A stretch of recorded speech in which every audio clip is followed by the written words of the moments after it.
जम्मू आ गए, दिल्ली आ गए, अलग अलग जगह पे आ गए, और अभी सरकार उनको करेगी फिर से हम मेरी बात समझ गए क्या? सबके साथ मर्डर हो जाता है क्या? सारी बहुएं जला के मार दी जाती? भाई हम लोग बात करने वाले हैं BNSS के बारे में, भारतीय नागरिक सुरक्षा संहिता 2023 के बारे में हम लोग बात करने वाले हैं। इससे पहले मैं आप लोगों को इस भारतीय नागरिक सुरक्षा संहिता के बारे में बताना शुरू करूं, आप लोगों को सबसे पहले मैं ये बताना चाहूँगा कि भारतीय नागरिक सुरक्षा संहिता में आप लोगों को 531 सेक्शंस और 39 चैप्टर्स मिलते हैं। 531 सेक्शंस और 39 चैप्टर्स मिलते हैं। ये जो बात मैं आप लोगों को बता रहा हूँ, इसके पीछे का रीज़न क्या है? क्योंकि आप लोगों को यहाँ एक और बेयर एक्ट मिलता है जो कि गूगल पे मिल जाएगा, जो कि लोकसभा से पास नहीं हुआ था, लोकसभा से इसे विड्रॉ कर लिया गया था, जिसके अंदर 533 सेक्शंस हैं। तो जो लोग एक्चुअल में गूगल से बेयर एक्ट को देख रहे हैं तो वो एक बार चेक कर लीजिएगा कि कहीं वो BNSS फर्स्ट तो नहीं देख रहे हैं, क्योंकि BNSS सेकंड पास हुआ था जिसमें 531 सेक्शन और 39 चैप्टर है। ठीक है, तो इसलिए एक सबसे पहली बात आप लोग ये देख लीजिएगा। दूसरी बात मैं आप लोगों से ये कहना चाहूँगा कि आप लोग जो है इसमें चीज़ों को पढ़ने वाले हैं, आप लोग चीज़ों को पढ़ने वाले हैं, तो आप लोगों को यहाँ इसके रेफरेंस में सैंडविच देख लेना, सॉरी गाइस। हाँ जी भाई, आप लोग चीज़ों को पढ़ने वाले हैं तो आप लोगों को इसके रेफरेंस में एक बात पता होनी चाहिए। भाई आपके मन में एक सवाल होना चाहिए जो कि नॉर्मल है, वो ये है कि सर BNSS पर अभी कोई मार्केट में बुक तो है नहीं, अभी मार्केट में कोई बुक है तो है नहीं, तो आप जो हमें पढ़ाने वाले हो क्या वो सही पढ़ाने वाले हो? ऑब्वियसली क्वेश्चन बनना चाहिए आप लोगों के मन में। भाई एक बार इसे हटा दो स्क्रीन पे से। हाँ जी, क्या जो आप पढ़ाने वाले हो वो सही तरीके से पढ़ाने वाले हो? और पढ़ने का इसे तरीका क्या है? दो बातों का मैं आप लोगों से आंसर लूँगा। तो मैं आप लोगों से बोलूँगा कि आप लोगों को लगता है कि शायद BNSS पे मार्केट में बुक नहीं है, मैं बोलूँगा नहीं, ऐसा नहीं है। मार्केट में ऑलरेडी बुक है, और ये इंडिया की पहली किताब है जो मैंने ही लिखी है। जज मेकर का रेफरेंस है, आप गूगल करो, आप लोगों को मिल भी जाएगी। तो ऑलरेडी ऐसा नहीं है कि मार्केट में बुक नहीं है, मार्केट में बुक है और पहली किताब मैंने ही लिखी है।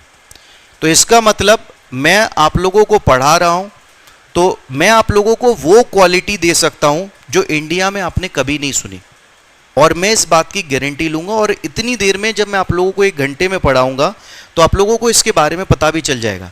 जो मैं आप लोगों को पढ़ा रहा हूँ ये आप लोगों को कहीं नहीं मिलेगा, भले ही आप इससे ज़्यादा फीस दे लो या आप इससे कम फीस दे लो, इस कोचिंग के अलावा आपको इससे बेहतर नहीं मिलेगा।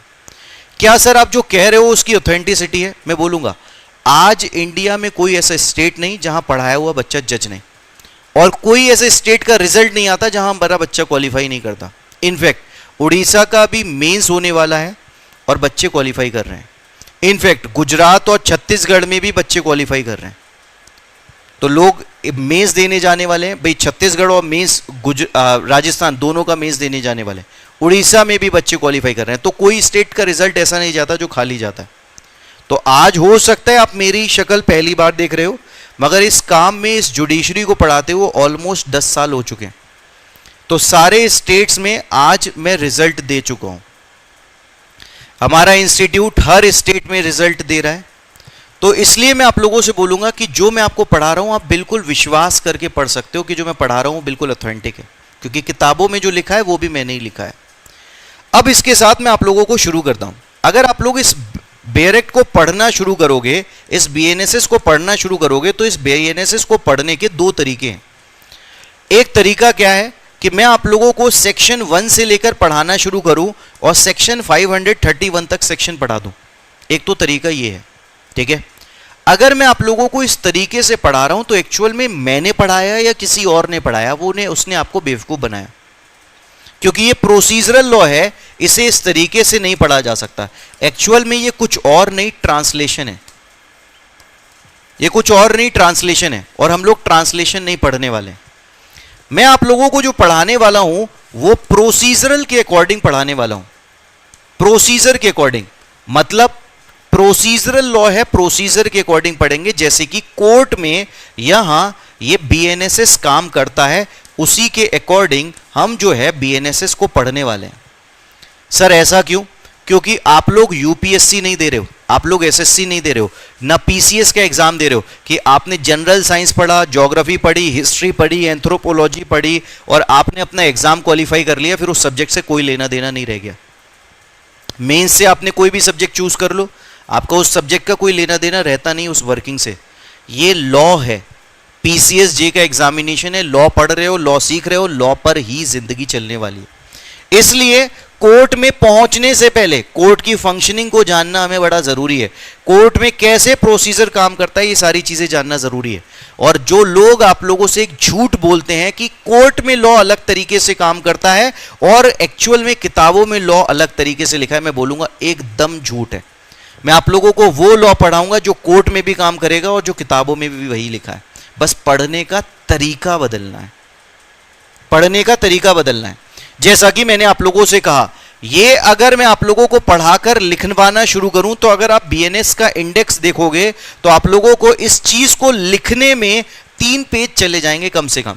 अगर आप इसका सेक्शन सेक्शन लिखोगे और इसकी नंबरिंग करोगे तो 3 पेज खत्म हो जाएंगे। इंडेक्सिंग कम से कम इतने पेज की होती भी है।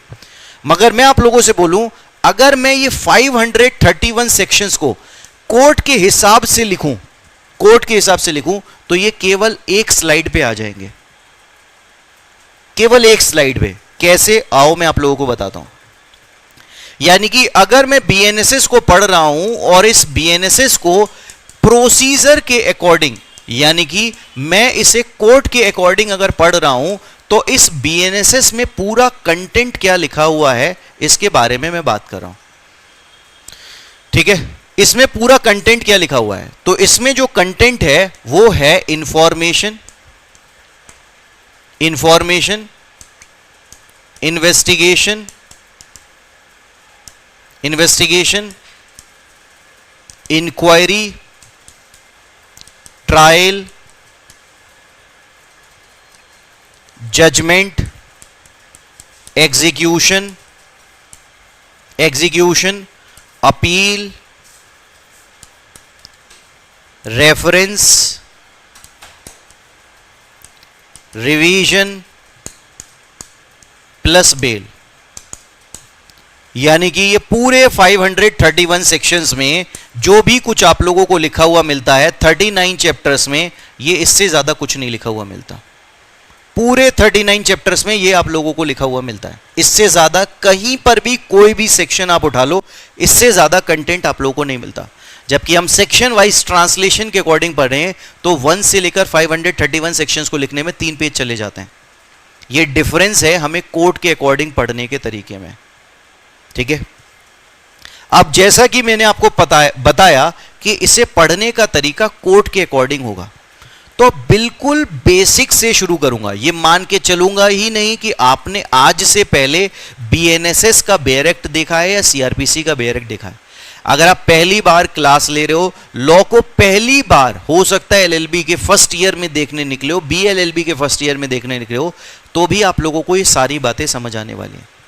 ठीक है, तो आपके पास कोई भी बैगेज होने की जरूरत नहीं है इस चीजों को समझने के लिए। ठीक है, तो चलो भाई स्टार्ट करते हैं कि इसे अगर मुझे पढ़ना है कोर्ट के अकॉर्डिंग तो मैं कैसे पढ़ूंगा। ठीक है, तो मैंने आप लोगों को यहां इसमें बताया कि यहां बीएनएसएस में कंटेंट क्या लिखा हुआ है। अब बीएनएसएस में पढ़ने के लिए मुझे यहां सबसे पहले ऑफेंस कमिट होता है, ऑफेंस कमिट होता है, और यहां इस केस में इसका ये एंट्री गेट आता है। ये बीएनएसएस का एक एंट्री गेट है, ये बीएनएसएस का एक एंट्री गेट है जहां ये content information, investigation, inquiry, trial, judgement, ये कंटेंट लिखा हुआ है और यहां कोई भी ऑफेंस कमिट हुआ है। आप इस ऑफेंस को अब कोर्ट के अकॉर्डिंग पढ़ने जाने वाले हो, तो आपका सही अप्रोच इसे पढ़ने का क्या होना चाहिए। तो इसे पढ़ने के लिए आपको सबसे पहले इस एंट्री गेट को पार करना पड़ेगा। जैसे ही आप इस एंट्री गेट को पास करोगे अपने आप सारा कंटेंट आप पढ़ लोगे। कैसे पढ़ना है आइए बात करते हैं। इससे पहले मैं आप लोगों को बताऊं कि कैसे पढ़ना है, मैं आप लोगों को बताना चाहूंगा कि ऑफेंस कमिट होने के बाद एक बात याद रखनी है कि बीएनएस अप्लाई होता है, बीएनएस अप्लाई होता है मगर आईपीसी अप्लाई नहीं होता। ठीक है, सॉरी, बीएनएस अप्लाई होता है और आईपीसी अप्लाई होता है मगर सीआरपीसी और बीएनएसएस ये अप्लाई नहीं होता। इसे अप्लाई करने के लिए आपको इस एंट्री गेट को पास करना पड़ेगा, इस एंट्री गेट को पास करना पड़ेगा। इस एंट्री गेट को पास करने का तरीका क्या है ये मैं आपको बताता हूं। इस एंट्री गेट को पास करने का तरीका है कि यहां आप इस केस में जो ऑफेंस है इसकी इंफॉर्मेशन यहां अथॉरिटी को दो। आप ऑफेंस की इंफॉर्मेशन यहां अथॉरिटी को दो। ठीक है, और इस केस में अथॉरिटी कौन है? तो मैं बोलूंगा इस केस में अथॉरिटी 3 है, जज, जज और पुलिस ऑफिसर। जज, जज और पुलिस ऑफिसर, यहां इस केस में आप लोगों को 3 अथॉरिटी मिलेंगी। 3 अथॉरिटी, यानी कि अगर मैं आप लोगों से बात करूं तो इस पॉइंट पर बीएनएसएस के अंदर केस स्टार्ट करने के 3 तरीके हैं। एक केस कहलाता है इंफॉर्मेशन केस। इंफॉर्मेशन केस जो स्टार्ट होता है सू मोटो बेसिस पर। क्या कह रहा हूं अभी बताऊंगा अभी। एक होता है कंप्लेंट केस। कंप्लेंट केस ये स्टार्ट होता है विक्टिम की इंफॉर्मेशन पर। एक केस कहलाता है police report case. Police report case ये स्टार्ट होता है किसी भी पर्सन की इंफॉर्मेशन पर। किसी भी पर्सन की इंफॉर्मेशन पर, यानी कि इसका मतलब यह है कि ऑफेंस कमिट होने के बाद बीएनएसएस अप्लाई नहीं होता, सिर्फ और सिर्फ आईपीसी अप्लाई हो रहा होता है। जब भी ऑफेंस की इंफॉर्मेशन अथॉरिटी के पास जाएगी तो डिपेंड करता है कि कौन सी अथॉरिटी के पास इंफॉर्मेशन जा रही है। जज के पास जा रही है, जज के पास जा रही है या फिर पुलिस के पास जा रही है। आप किसी भी एक गेट में चले जाओ, आप पूरा बीएनएसएस पढ़ के वापस एंट्री गेट पे आ सकते हो। अगर कोई भी पर्सन पुलिस को इंफॉर्मेशन दे रहा है, बीएनएसएस में information, investigation, inquiry, trial, judgement, appeal, execution, appeal, reference, revision और बेल सब पढ़ लोगे और वापस एंट्री गेट पे। आप इसके रेफरेंस में यहां बीइंग अ कंप्लेंट, पुलिस को बिना इन्वॉल्व किए हुए, पुलिस का कोई इन्वॉल्वमेंट नहीं होगा, क्रिमिनल केस है, आप इस केस में इसकी इंफॉर्मेशन जज को दे दो एज अ विक्टिम और उसके बाद हर चीज पढ़ लोगे, information, investigation, inquiry, trial, judgement, execution, appeal, reference, revision, bail और वापस से एंट्री गेट पे आ जाओगे। सेम गोज विद जज के पास कोई भी पर्सन नहीं गया, बस इंफॉर्मेशन गई। हो सकता है न्यूज़पेपर में, हो सकता है जज को किसी ने अनजान नाम से चिट्ठी लिख दी हो और जज ने उस केस में प्रोसीडिंग स्टार्ट करी और प्रोसीडिंग स्टार्ट करने के बाद हर एक content, information, investigation, inquiry, trial, judgement, execution, appeal, reference, revision पूरा पढ़ लिया। तो डिपेंड करता है कि कौन सी इंफॉर्मेशन कहां जा रही है। अब मन में एक सवाल बनता है कि सर ये जो आप बात बता रहे हो क्या कहीं लिखी हुई भी नजर आती है या आपने अपने मन से सिर्फ समझाने के लिए बना दी? तो मैं आप लोगों से बोलूंगा इसके रेफरेंस में आप लोगों को बीएनएसएस का सेक्शन मिलेगा, सेक्शन 210। यानी कि आपको अगर इसे कोर्ट के अकॉर्डिंग पढ़ना है तो सेक्शन 1 नहीं पढ़ना, सबसे पहले सेक्शन 210 पढ़ना है। आपको सबसे पहले यह पता होना चाहिए कि प्रोसीडिंग 3 तरीके हैं स्टार्ट होने के। एक तरीका पुलिस का है, 2 तरीके जज के हैं और एक तरीका जिसमें ऐसा है जिसमें पुलिस इन्वॉल्व नहीं होती। आप डायरेक्ट कोर्ट में जाओ, आप डायरेक्ट कोर्ट में जाओ और कोर्ट में जाकर प्रोसीडिंग स्टार्ट कर सकते हो। डायरेक्ट कोर्ट में जाकर प्रोसीडिंग स्टार्ट कर सकते हो।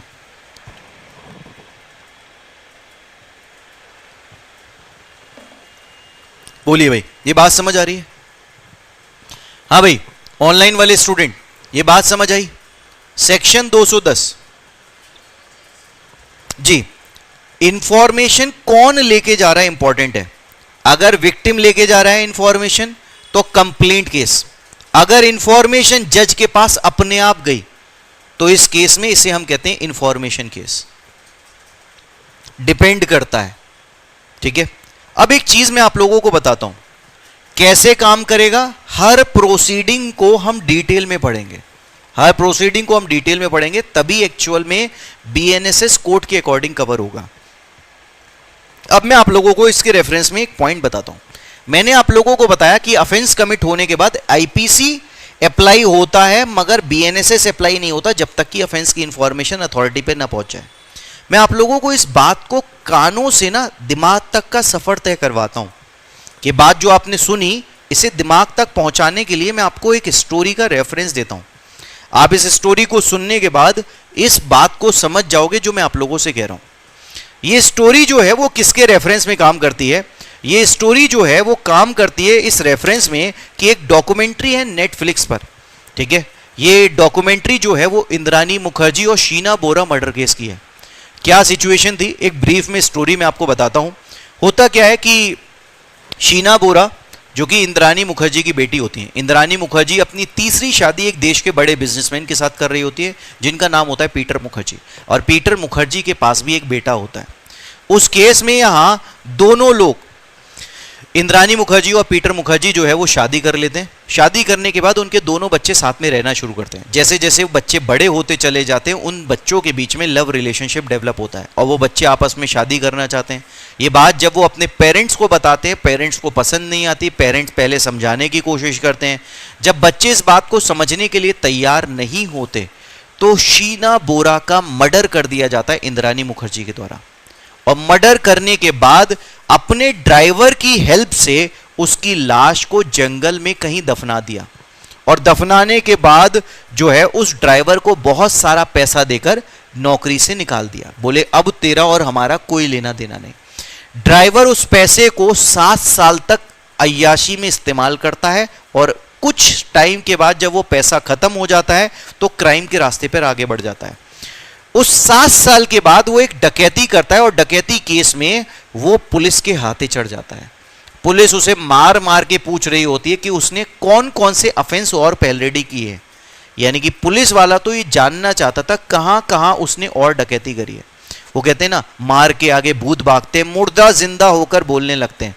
उसे भी अपना 7 साल पुराना क्राइम याद आ गया, और उसने बताया कि उसने जब वो पीटर मुखर्जी का काम करता था तो उसने एक लाश को छुपाया था, और वो लाश जो है वो शीना बोरा की है। पुलिस वाला उस पर्सन की जगह पर, बताई हुई जगह पर लाश को देखता है।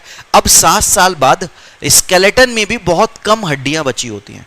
उसके बाद वो उसके रेफरेंस में डीएनए टेस्ट के लिए जो है उस हड्डियों को अप्लाई करवाता है। इंद्रानी मुखर्जी का डीएनए लिया जाता है, कोर्ट डीएनए टेस्ट की परमिशन दे देती है, और जब डीएनए टेस्ट का रिजल्ट आया तो देश का एक बड़ा खुलासा हुआ, जहां इंद्रानी मुखर्जी को जो है ये पता चला कि शीना बोरा का मर्डर इंद्रानी मुखर्जी ने किया है। इस बात को पूरे देश ने हिलाकर रख दिया, बहुत सनसनीखेज मामला बन गया। उसके बाद इंद्रानी मुखर्जी को जेल भेज दिया गया। जेल भेजने के बाद पुलिस ने सारे एविडेंसेस जज के सामने रखे। जज ने सारे एविडेंसेस को अप्रिशिएट किया, इंद्रानी मुखर्जी को भी सुना। सुनने के बाद जज ने इंद्रानी मुखर्जी को सजा दे दी, लाइफ इंप्रिजनमेंट दे दिया, और इंद्रानी मुखर्जी 2016 के बाद से जेल में है। अभी रिसेंटली सुनने में आया कि उन्होंने सुप्रीम कोर्ट में अपील फाइल करी थी और अक्टूबर 2023 में उन्हें बेल मिली थी। ये स्टोरी का रेफरेंस क्या दिया मैंने आप लोगों को, अब मैं आप लोगों को बताता हूं। मैंने आप लोगों को इस रेफरेंस में ये स्टोरी दी क्योंकि यहां जब ऑफेंस कमिट हुआ था तो मर्डर का सेक्शन अप्लाई हो रहा था, मर्डर के एसेंशियल आईपीसी के अकॉर्डिंग जस्टिफाई हो रहे थे, मगर कहीं पर भी बीएनएसएस का रोल नहीं आया। बीएनएसएस का रोल कब आया? जिस दिन इंफॉर्मेशन अथॉरिटी पर गई ऑफेंस की। इस केस में अथॉरिटी कौन थी? वो थी पुलिस। पुलिस के पास इंफॉर्मेशन गई, और कौन पर्सन लेके गया? बोले कोई भी पर्सन ले जा सकता है, कोई भी पर्सन ले जा सकता है, एनी पर्सन। उस केस में यहां तो को एक्यूज था जिसने खुद लाश छुपाई थी साथ में, तो कोई भी पर्सन हो सकता है पुलिस के पास ले जाने वाला। उसके बाद आप ध्यान से सुनना, इंफॉर्मेशन पहुंचने के बाद आप मुझे बताओ क्या हर एक कंटेंट कवर हुआ? Information, investigation, inquiry, trial, judgement. भाई इंद्रानी मुखर्जी के अगेंस्ट लाइफ इंप्रिजनमेंट हुआ, सजा हुई, अपील करी और बेल फाइल करी उन्होंने। तो इस तरीके से हम लोग इसके रेफरेंस में हर एक कंटेंट को एक्चुअल में प्रोसीडिंग के हिसाब से पढ़ेंगे, ठीक है। तो डिपेंड करता है इस केस में हम प्रोसीडिंग को किस रेफरेंस में पढ़ रहे हैं। मैं फिर से कह रहा हूं, ट्रांसलेशन पढ़ा तो पढ़ा ही नहीं। और एक और इस बात से गलतफहमी दूर होती है, हम लोगों ने सीआरपीसी के अंदर, बीएनएसएस के अंदर ना पुलिस को इतना बड़ा बना दिया है कि ऐसा लगता है कि पुलिस ही सब कुछ है, मगर लॉ के अकॉर्डिंग जो असली पावर है वो एक्चुअल में जुडिशियल मजिस्ट्रेट के पास है। और इनफैक्ट एक बार नहीं, वो पावर 2 बार है, यानी कि पुलिस से डबल पावरफुल है जज, डबल पावरफुल है जज। इनफैक्ट मैं आप लोगों को इसके रेफरेंस में एक बात और बताता हूं, जो पुलिस है वो एक्चुअल में जो जूनियर है जज का। कैसे? जब तक पुलिस वाला 2 काम करता है, पुलिस वाले का काम है लॉ एंड ऑर्डर मेंटेन करना और इन्वेस्टिगेशन करना। जब तक पुलिस वाला लॉ एंड ऑर्डर मेंटेन कर रहा होता है, तब तक पुलिस वाले के जो सीनियर होते हैं वो होते हैं एसपी, आईजी, डीआईजी, कमिश्नर। मगर जिस दिन से ऑफेंस कमिट होता है, ऑफेंस कमिट होने के बाद यहां पुलिस वाले का एक सीनियर और बढ़ जाता है, यह है जुडिशियल मजिस्ट्रेट। कैसे? जैसे ही ऑफेंस कमिट हुआ, एफआईआर दर्ज होने के बाद सबसे पहली एफआईआर की कॉपी, अभी हम पढ़ेंगे आगे तो जानेंगे भी, एफआईआर की कॉपी जुडिशियल मजिस्ट्रेट के पास। पुलिस वाले ने एक्यूज्ड को अरेस्ट किया 24 घंटे के अंदर अंदर, किसके पास? मजिस्ट्रेट के पास। इनफैक्ट इन्वेस्टिगेशन कंप्लीट होने के बाद इन्वेस्टिगेशन की रिपोर्ट किसके पास? जुडिशियल मजिस्ट्रेट के पास। तो इसका मतलब एक रिपोर्टिंग ऑफिसर है पुलिस वाले का जुडिशियल मजिस्ट्रेट, जो कि उसकी हायरार्की में बहुत सीनियर आता है। Subscribe for more content.